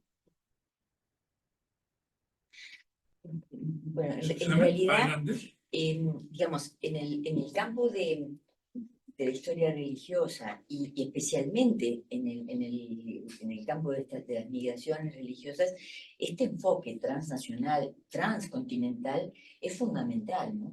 Y a ver, empieza por ser transnacional en la misma Europa. Porque, ejemplo, estas hermanas las primeras hermanas que llegan, las salesas y las del Huerto, una es una fundación francesa, pero sin embargo las que vienen son del convento de Milán. Las dominicas, este cuento es maravilloso porque tiene que ver con las cartas que van y vienen. Cuando este me dice que no, esa hermanita que llega en el 74 y que llega sola, se le muere la enferma, llega a Francia y habla con su superiora, que queda encantada con la idea de enviar un grupo de religiosas. Y entonces el obispo de Albi le dice al principio que sí, y después enseguida empiezan las vueltas. No vamos a poder controlar a esas hermanas tan lejos. Entonces, no, esa fundación de ultramar no se hace. Entonces la pobre superiora, que era una mujer, era una campesina extremadamente sencilla, pero tenían ya fundaciones en Italia. La memoria es de otra, que dice, nuestra madre fue a llorar su pena al obispo de Nápoles. Entonces, sí, era de Nápoles. No, de Nápoles no. De Génova, perdón. De Génova, al norte. Le lloró su pena al de Génova y el de Génova le dijo, bueno, pero yo puedo mandar novicias italianas. Entonces las que llegan son aquella superiora francesa y todas novicias italianas. Porque, entonces, claro, ella que hace, se saltea al obispo francés que le estaba complicando la vida y le va a llorar su pena al obispo italiano y ya se viene. Entonces, también se juega en la misma Europa, ¿no? Claro. Y como eso hay tantos ejemplos, pero... Yo creo que el tema de pensar en clave regional, es decir, salir de esos discursos, que en realidad es la historiografía la que nacionaliza los procesos. Tiene que ver más con la escritura de los historiadores que con los procesos. No puede pensar esto de la medicalización de la infancia, el cuidado de la infancia. Yo ahora te escuchaba y pensaba, ¿no? En esto de... primero quería agregar una anécdota, cuando vos decías de que se iban y no iniciaban las escuelas. Al Estado le pasó lo mismo, porque en febrero empezaban las clases y los niños no iban porque estaban en periodo de cosecha. Entonces decían, no, después de la cosecha, no, se inicia, y no, el Estado transó. Recorrió las fechas. Las clases empezaban a dar en enero, febrero, y se corrió por temas de trabajo infantil. Pero después uno se encuentra con resoluciones como no permitir que los niños salgan de clase para ser mandados, porque iban con una listita, iban a hacer los mandados y después volvían a clase. O sea que el proceso civilizatorio fue para el Estado también. Y sí, en esto de pensar, yo mientras te escuchaba decía, bueno, tampoco pensar las cuestiones en claves dicotómicas, ¿no? Yo creo que hay procesos en esto de la educación, que los vivió la Iglesia y los vivió el Estado también, y que convergen, ¿no? En estas cuestiones de cambiar prácticas, llamemos civilizatorias. Pero en esto, cuando decía, bueno, enseñar a ser buena madre y esposa, también el Estado, de repente de otras lógicas, desde otras discursividades, pero también era esa preocupación. Hay una cuestión que me parece que ahí se tocan los temas, que no sé cómo se resolvió. Porque ¿qué pasa? Justo ahora estaba preparando el tema de la infancia en los tiempos de Artigas, que es todo un tema, pero hay fuentes, y es cierto, las niñas no estudiaban porque por el cabildo prohibía la educación mixta, pero también de un sacerdote no podía enseñarle a las niñas, ni una monja podía enseñarle a los varones. Entonces no había, o sea, hasta que no vienen estas hermanas, no hay escuelas, salvo por iniciativa privada que debía ser autorizada por el cabildo. Pero me quedo pensando en qué pasa, no sé si lo podés resolver, con el Hospital de Caridad, cuando transita hacia el asilo, o sea, cuando el Estado se hace cargo al asilo de depósitos y huérfanos. Porque hay una puja de poder también, ¿no? O sea, ¿quién se hace cargo en lo administrativo? ¿Qué pasa con estas hermanas? Porque hay un desplazamiento, o sea, ellas en algunas áreas tienen un desplazamiento. de su rol fundacional, en el caso por lo menos del Hospital de Caridad, ¿no? A ver, yo creo que esa pregunta debe saber mucho más Juan Ignacio que yo, pero no la entiendo del todo, porque, a ver, las hermanas del Huerto vienen a trabajar en el Hospital de Caridad, ¿no? Pero no son ellas las que resuelven extender su acción a otros lugares, porque al primer... el otro lugar de actividad, dejando de lado la educación, que la van creando aparte, es el trabajo en el asilo de dementes, ¿no? Es decir, el Vilar de Bo. Después pasan a tomar también el asilo de lo que se llama asilo Larrañaga, donde está la Facultad de Información, la FIC actualmente. Después el leprosario, pero todo eso, le pregunto a Juan Ignacio, ¿eso son decisiones de las autoridades sanitarias? Sí, en realidad también son soluciones benéficas porque el asilo de dementes lo crean por la beneficencia de tener el terreno para poder crearlo, que venía de el padre Vilar de Bo, no por el nombre del médico. Pero el asilo de huérfanos y expósitos más todavía es beneficencia, porque eso lo crea la Sociedad de Beneficencia Femenina y la Comisión Nacional de Caridad y Beneficencia Pública, que sería el equivalente exacto de ACE hoy, la lideran los católicos. De hecho, la lidera Juan de Jackson, él mismo. Entonces, ellos le piden a las monjas que vengan, es decir, ahí es algo que yo no sé y que tal vez con el tiempo, con Susana lo develemos, porque del hospital no se mueven, del Hospital de Caridad no se mueven, son muy importantes en el Hospital de Caridad, porque son administradoras, enfermeras, aunque no hagan toda la enfermería ellos, pero sí controlan lo que hacen los enfermeros idóneos. Entonces, en el Hospital de Caridad es como el epicentro de su actuación, pero en el asilo de huérfanos, inaugurado en 1875, y en el Manicomio Nacional, que es un hospital gigantesco, que se inaugura en 1880, ellas van, así que tienen que haber venido varias monjas más de Europa, no sé si italianas o que vinieron de la región. No, venían, pero además tenían muchísimas vocaciones. En el fondo, a ver, eso es una pregunta. La vida religiosa le da a las mujeres a veces un margen de libertad que no tienen si están funcionando en un esquema donde próximamente me obligan a casarme con este o con aquel. Si tienen una cierta vocación de servicio social o educativo,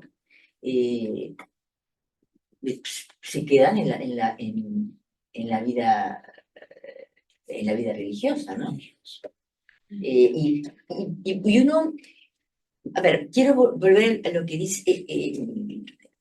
dice Juan y a tu pregunta, y yo ahora no me acuerdo de los datos precisos, pero te lo puedo facilitar. En los informes de las visitas ad limina, la visita ad limina son las visitas que hacen los obispos periódicamente a Roma para informar el estado de su diócesis. Y el primer documento que tenemos es de Monseñor Geregui, la década del 80. Él no viaja a Roma, lo lleva Soler, y hay otro que es del 92, que es de Monseñor Soler. Y esos informes, que son unos grandes informes, tiene todos los datos, por ejemplo, de todas las escuelas religiosas católicas que están funcionando en el país, la cantidad de alumnos, la cantidad de religiosos que hay en cada una, etcétera, etcétera. Y lo que aparecen, las hermanas del Huerto, por lejos, son las que tenían más religiosas y más obras. Yo no lo traje hoy, pero tengo gráficos, pero son más del 50% de las hermanas del Huerto. Y tenían varios asilos en el interior. Recuerdo perfectamente que hay un asilo en Paysandú. Entonces ponen como alumnos 200, y uno queda en la duda de si todos realmente iban a la escuela o si algunos eran chiquitos y estaban en tareas de cuidado solamente, ¿no? Y no es el único. Ellas tienen varios asilos de niños, digamos, en el interior del país. Seguramente porque han sido eficientes en Montevideo y van agarrando práctica, ¿no? Y cuidado, vamos a lo transnacional. Cuando se van a Buenos Aires, lo primero que tienen es un asilo. Y después fundan la escuela. Eso pasa con muchas cosas. Cómo se entrelazaban la actividad estatal y en lo educativo y en otros planos, ¿no? En un plano de ciencias naturales aplicadas.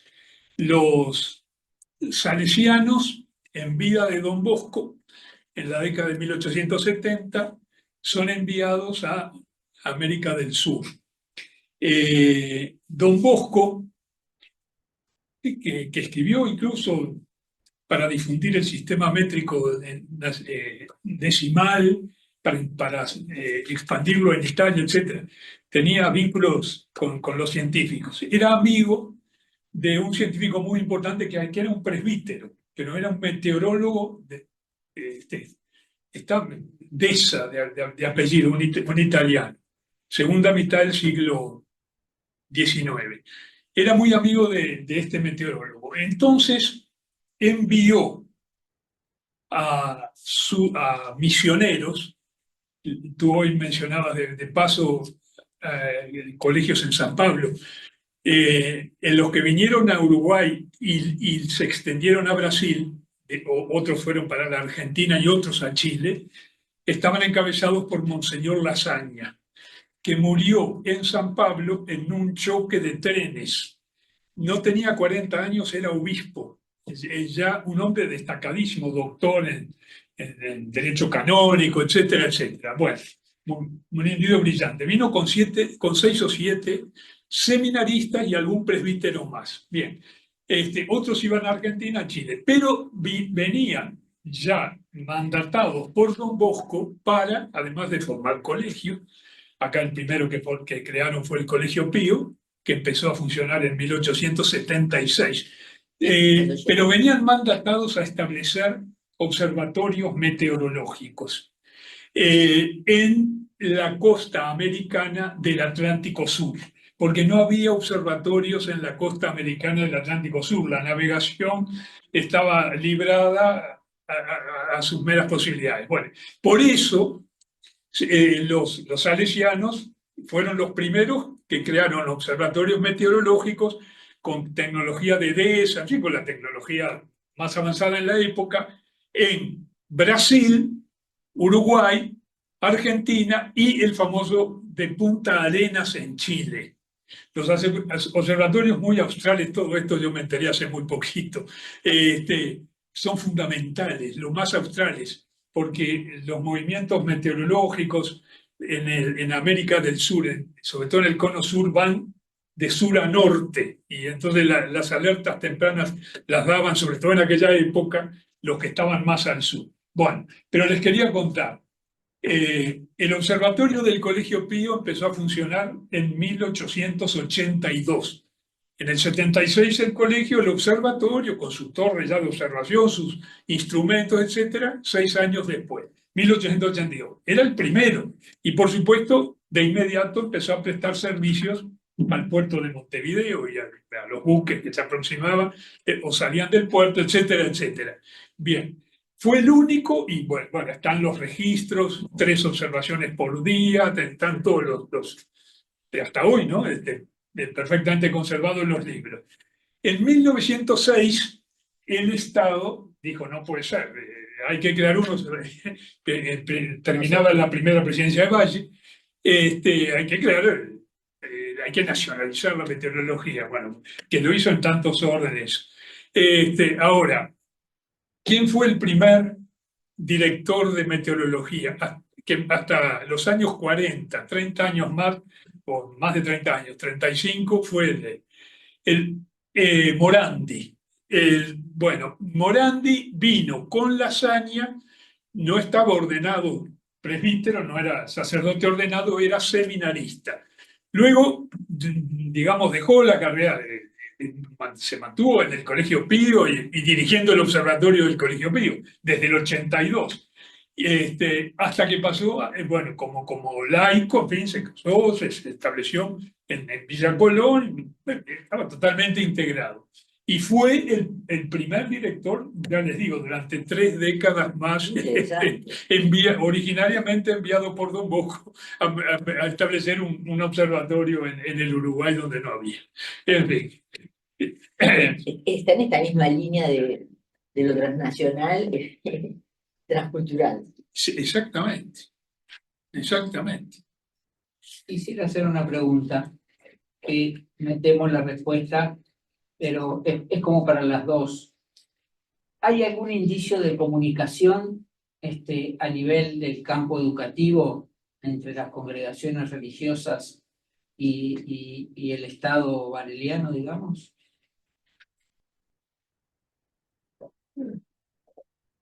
Yo creo que si se dan esas comunicaciones es a nivel personal, ¿no?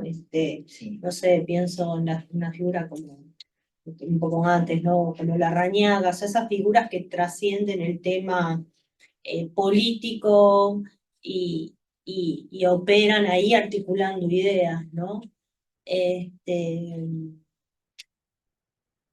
Yo lo veo más por ahí, sí sé que las instancias de los congresos, los encuentros son lugares de mucha circulación, de esto de ir conversando, pero no sé si a nivel institucional, ¿no? Eso no me doy cuenta en este momento. Pero sí en esto en esta convergencia, ¿no? Por ejemplo, en esto que decíamos del asilo, esta comunión de decir, bueno, quiénes gestionan, quiénes distribuyen y quiénes están trabajando, ¿no? Ahí no necesariamente ves bueno, esto sí y esto no, o esto desaparece, o el Estado dice acá estoy yo y desplazo. Sí hay conflictos, sí hay muchos conflictos, pero también cuando vas más al espacio de lo micro, ves a personas. Colaborando, haciendo cosas, es eso, ¿no? También yo creo que no es la escala, esto de que decíamos de lo transnacional, pero la escala cuando uno va hacia la persona, de ver cómo elaboró, qué hizo, con quién contó, con quién no contó, ahí en ese plano muchas veces ves cooperación. Pues a nivel de las autoridades ves los debates o Y enfrentamientos, ¿no? a nivel de fuentes, en realidad, las congregaciones no se refieren poco a esas temáticas y uno encuentra más información en congregaciones masculinas que en congregaciones femeninas, porque estoy pensando ahora que los jesuitas, cuando le escriben en el siglo XIX, el jefe, el superior de la misión, que sería como el provincial, que estaba en Chile, bueno, le pasan mucha información de lo que pasa. Por ejemplo, tienen muchos problemas con Cuestas, ¿no? Y curiosamente el hijo de Cuestas iba a los jesuitas, pero porque eso es muy interesante. Es decir, muchas veces las autoridades políticas que te dicen que se oponen a determinadas actividades religiosas, pero uno encuentra a los hijos como alumnos, 1 año, 2 años, pero ahí está. Feliciano Viera también mandó a sus hijos al seminario, o varios. Bueno, Viera no fue tan anticlerical, pero el caso de Cuestas llama un poco la atención. Pero entonces, los hombres suelen narrar más lo que está pasando, lo que no está pasando. Nos esperamos un ataque, en cualquier momento prohíben la llegada de más religiosos, porque eso pasó varias veces, se frenó la entrada de nuevos grupos de religiosos o religiosas. Y las mujeres no tratan esos temas, tienen un espíritu práctico mucho mayor, ¿no? Escriben mucho menos, lo siento, porque trabajan mucho más. Entonces no tienen tiempo de contar todos los detalles que cuentan los hombres y de crear los archivos maravillosos que tienen, porque estas pobres mujeres están al firme en 80.000 cosas. Pero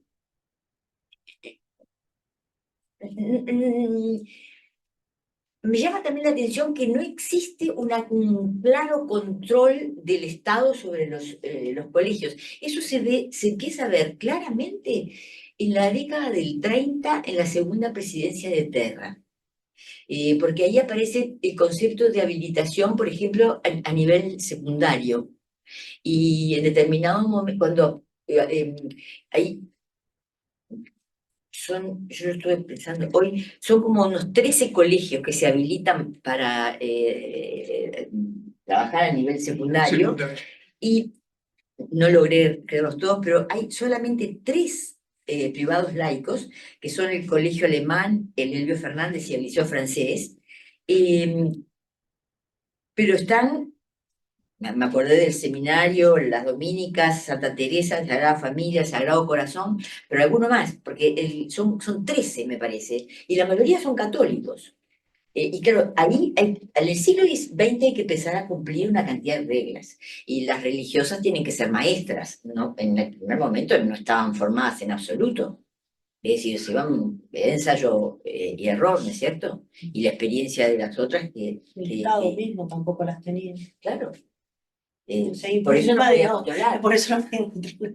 Claro. Ahora, yo hoy les contaba una anécdota y la voy a repetir en otro plano. Esto es en la década del 80, tú vas a recordar mejor la fecha, creo que alguna vez lo conversamos. Epidemia de cólera en el Uruguay, gran problema en la Unión, entonces viene Brian, jefe de sanidad de Montevideo, a golpear en la calle Rivera, a decir, necesitamos religiosas. Y bueno, lo atienden primero la hermana, esta de la hermana Dominique Bock, que era un personaje, le manda un gran discurso diciéndole, ahora quieren religiosas, pleno santismo, ley de conventos, todo el resto. No, ustedes no quieren que entren más novicias, pero eso y otro, y ahora nos piden religiosas, lo vamos a pensar. Le mandan 2 religiosas y grandes honores y después agradecimientos, pero digamos, incluso en las épocas de mayor tensión, hay como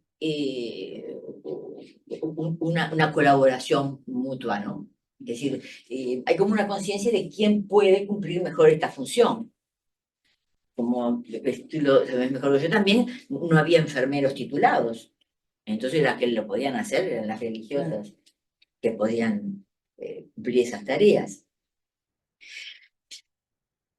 ¿Está bien? Yo iba a comentar pero también un poco preguntar. En el caso de Enriqueta Comte y Riquet, que yo la he podido estudiar un poquito por su viaje a Europa y por la vinculación con algunos centros krausistas, con el freudilismo está muy vinculado a la filosofía krausista, pero es muy interesante, ella va enviando como cartas que se van publicando todas en el boletín de enseñanza primaria, pero uno encuentra también que esas mismas cartas las publican en el Monitor de la Educación, que es la revista fundada por Sarmiento. Entonces, en Buenos Aires se lee también todo lo que estaba haciendo y visitando doña Enriqueta. Lo que yo no sabía, iba a preguntar es, pero puede ser difícil de saberlo, es si las acciones de Paulina Luisi y de Anne-Marie Saint-Bol tuvieron también un impacto regional o tenían, digamos, interlocutores en la región. Anne-Marie Saint-Bol estuvo en Chile, en Perú, sí, en Brasil. Acá no sé por qué no llegó, quizás por un tema de presupuestos. Eso a mí nos impactó bastante el recorrido que hizo. O sea, ella venía también con toda la escuela de Diem, ¿no? Que después nos enteramos que no había sido muy significado en la Alemania, porque bueno, porque como habían actuado durante el contexto del nazismo, bueno, quizás hayan sido como, bueno, desplazados, pero acá sí tuvieron esa incidencia. Paulina yo la veo más, más que en la educación, en el otro plano, como médica, como militante, a través de la Sociedad de Naciones, creo que más en ese plano que en el educativo, ¿no? Porque ella acá en el educativo es muy puntual, ella actúa desde el cuerpo médico escolar. y los proyectos que ella tuvo.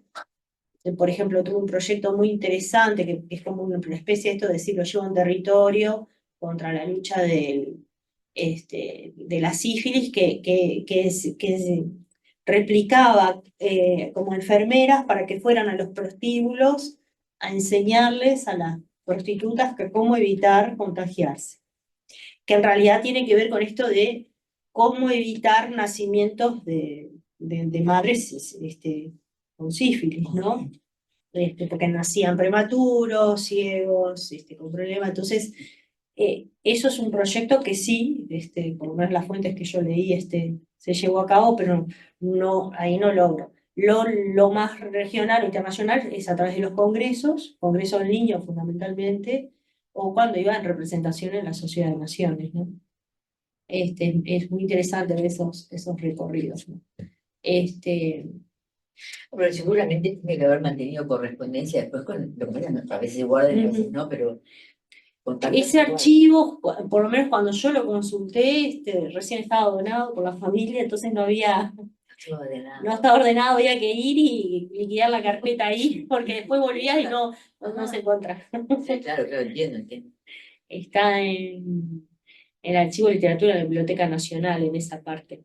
Era el momento inicial de que estaba llegando. Y hay una parte en francés también, parte del archivo. Yo consultaba lo de higienismo social, que tenía esas carpetas.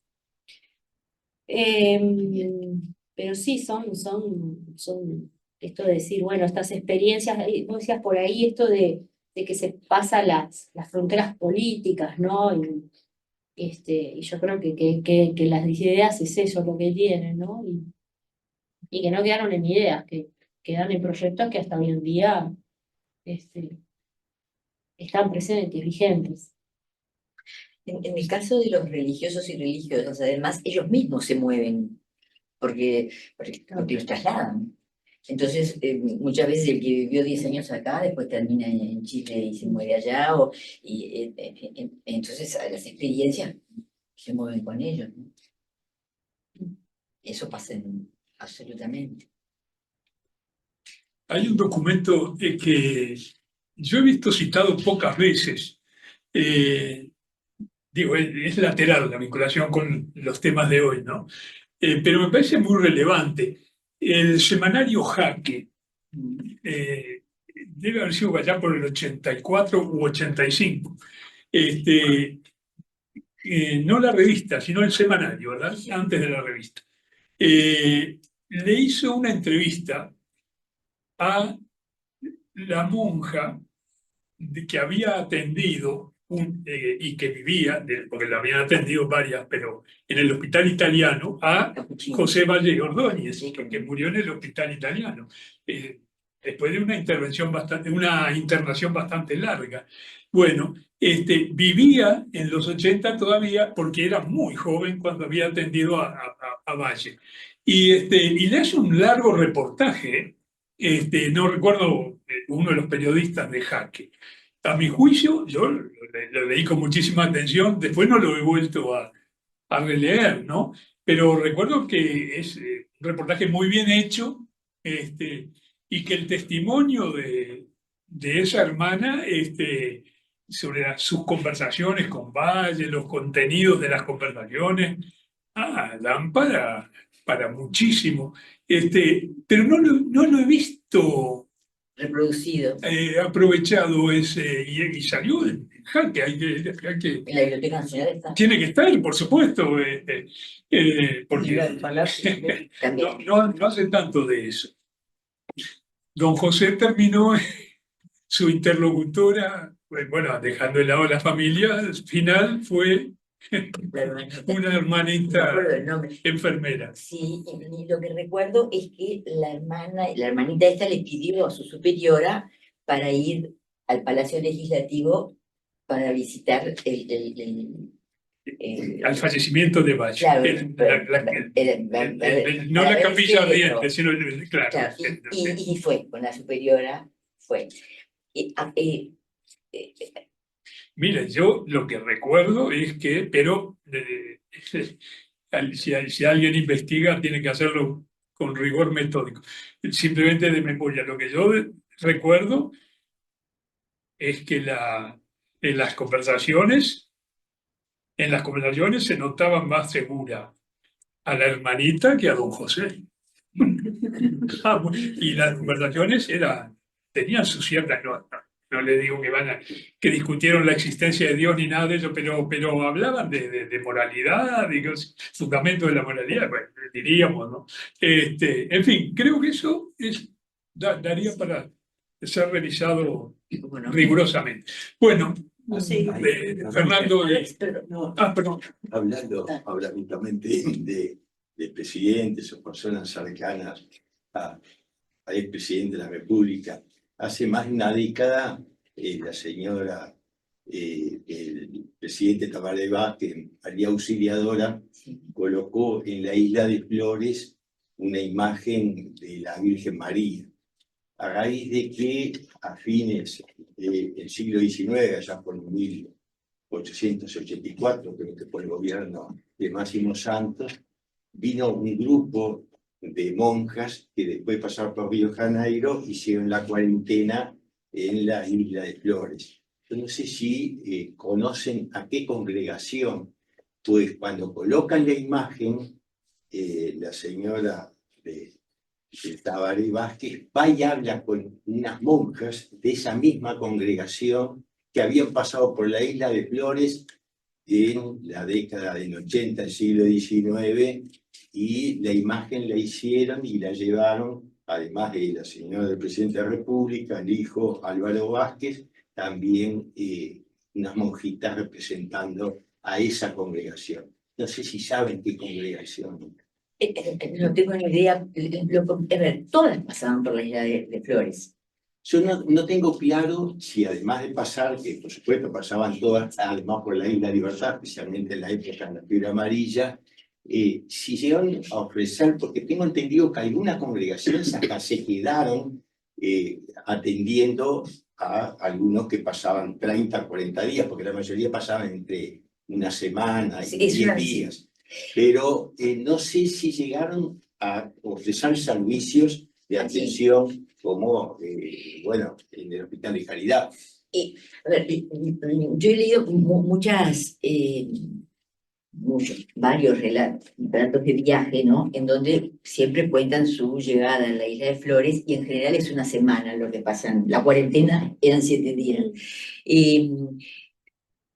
No tengo la menor idea de cuál puede ser la congregación, solo nos puede ayudar, porque esto por las que llegan por el 80 son las alemanas, y las otras que llegan son las de la Hermana de la Misericordia, pero esas vienen, creo que por tierra, porque ya estaban en Buenos Aires, es un camino distinto.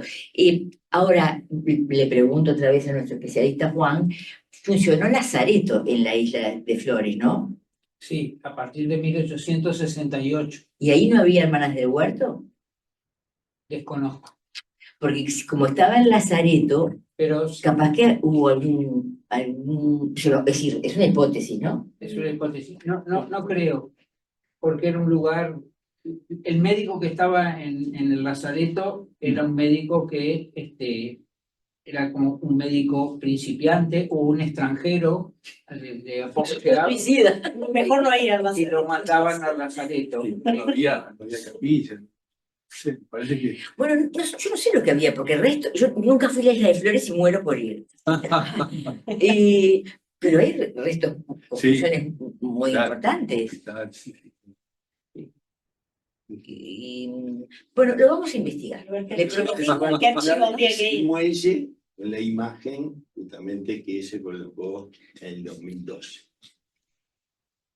Ahora, no, sería bueno, a ver si María Auxiliadora, estoy mirando, ella estuvo siempre muy vinculada a la congregación salesiana y a las hijas de María Auxiliadora. Entonces se podría, yo me animo a preguntarle a alguna de las hermanas si tuvo que ver con las hijas de María Auxiliadora. Acá vemos que las hijas de María Auxiliadora llegaron en el 78, pero la verdad Nunca, ese es el primer viaje, después van llegando otras y otras y otras continuamente, ¿no? A veces venían solo para seguir hacia Argentina, eh, pero era época de Santos. Bueno, yo ya lo anoté. Bueno, muy bien. Bueno, muchas gracias A ustedes. hoy. Aprovecho la oportunidad para dejar planteada la invitación para la próxima mesa, que va a ser la mesa de cierre del ciclo cultural de este año, que se va a realizar el próximo jueves 12 de septiembre en la Biblioteca Nacional, en la Sala Varela.